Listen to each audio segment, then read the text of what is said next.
Salut à tous, c'est iTweak et aujourd'hui on se retrouve pour un nouveau tutoriel. Donc je vais vous montrer comment faire un joli fond d'écran pour votre ordi. Un peu comme celui-là avec des morceaux cassés, des ombres et tout. Donc on y va, c'est sur Cinema 4D.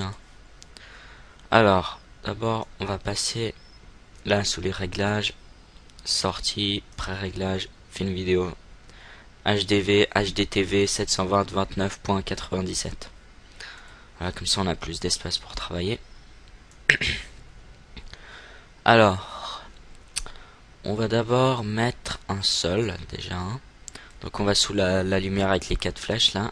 On clique dessus, on va sous sol. Donc voilà. Alors, ça dépend ce que vous voulez faire, mais on va faire avec des morceaux cassés exactement comme le mien. On va faire le même à peu près. Donc, on va déjà poser un cube. Hop, on pose le cube. On sort un peu du sol. Voilà. Et on va lui mettre une texture déjà Donc double clic ici, double clic sur la sphère. On va sous le canal couleur, vous mettez ce que vous voulez. Je vais essayer de faire la même couleur que moi j'avais fait. Je crois que c'était comme ça. Voilà. Oh, désolé. Donc ça on s'en fout. Donc voilà, vous fermez, vous prenez la texture, vous la mettez sur le cube. Ok. Donc, et on va mettre la couleur à l'intérieur, on va mettre du blanc. Vraiment blanc, parce que sinon c'est gris. Hop. Même chose que pour l'autre. On met... Donc attendez. La première couleur que vous allez mettre, ça sera pour l'intérieur. Et la deuxième, ça sera l'extérieur. Donc vous voyez, le violet, il est en deuxième. Donc c'est la couleur extérieure. Blanc, c'est dedans. Donc voilà. Et on va le casser. Donc on sélectionne le cube. Et on va sous module externe, Trauzy. Donc ce module externe, enfin ce plugin, j'avais déjà expliqué comment l'installer dans un de mes précédents tutos, donc allez le voir sur ma chaîne. Alors on prend Trauzy, hop, et on met 80 pièces, et on fait Break Now. Donc ça casse le cube.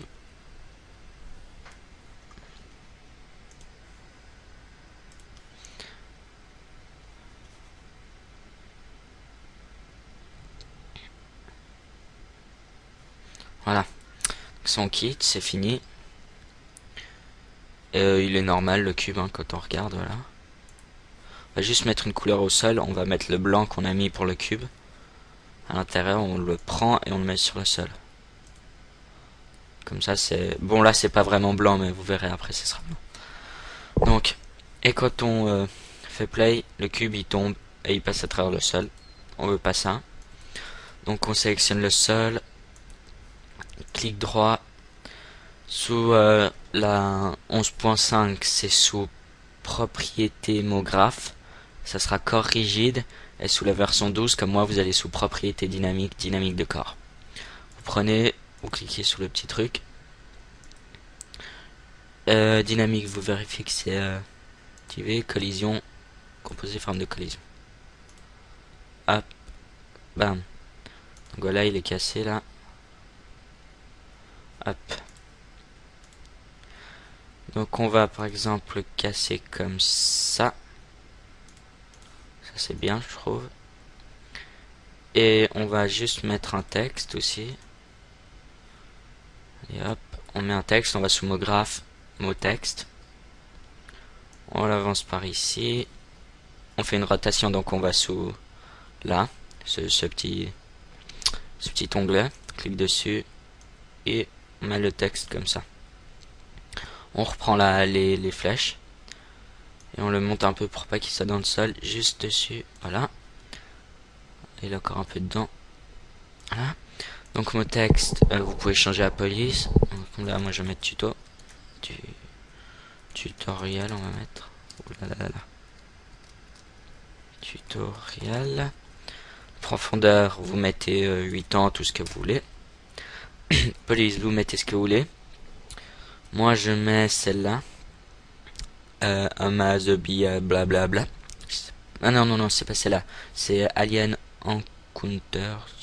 En tout cas, vous la trouvez sous dafonte.com. C'est un bon site, hein. Et on va rapetissir juste un petit peu. Donc on sélectionne la sorte de carré là. Et on rapetissit. Voilà.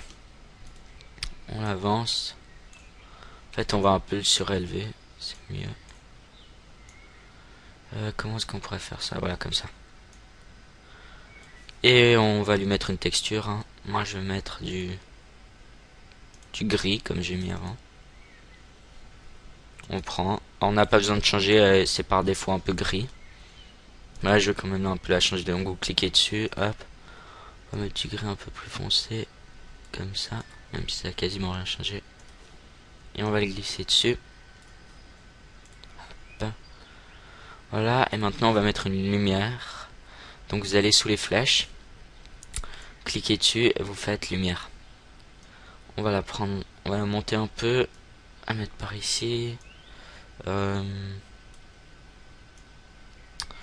va la mettre. Vous la mettez un peu comme vous voulez, hein. Voilà, donc vous voyez, ça fait une sorte de dégradé derrière, c'est sympa. Par contre, la couleur est vraiment moche en fait pour le texte. On va changer ça. Donc on clique sur la sphère là, côté du mot texte, et vous faites delete. On va la mettre en blanc parce que j'aime le blanc. Donc, un bon blanc. Hop. Ah mince, j'ai mis sous lumière. Voilà. Voilà. Et on va mettre des ombres. Donc on clique sous lumière. Ombre. Ombre sans, bah on met masque d'ombre, ombre diffuse. Voilà, et là ça donne des ombres un peu trop grosses là je trouve.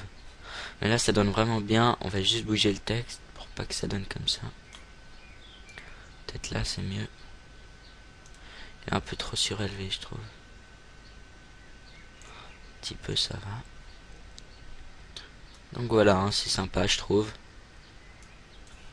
On a combien de temps? Ok, ça joue. Donc voilà, un petit background comme ça, vous mettez ce que vous voulez. Moi j'aime bien, surtout les ombres des pièces cassées. Donc voilà, c'était un petit tuto juste comme ça. Je vais en faire un tout de suite, juste pour vous. Donc on va juste regarder les réglages. Donc on va sous les réglages là. Là on laisse image courante, enregistrer là au lieu de TIFF, enfin le calque PSD. On met JPEG. Vous mettez le truc là, vous mettez où vous voulez l'enregistrer, blablabla. Voilà, moi j'enregistre pas.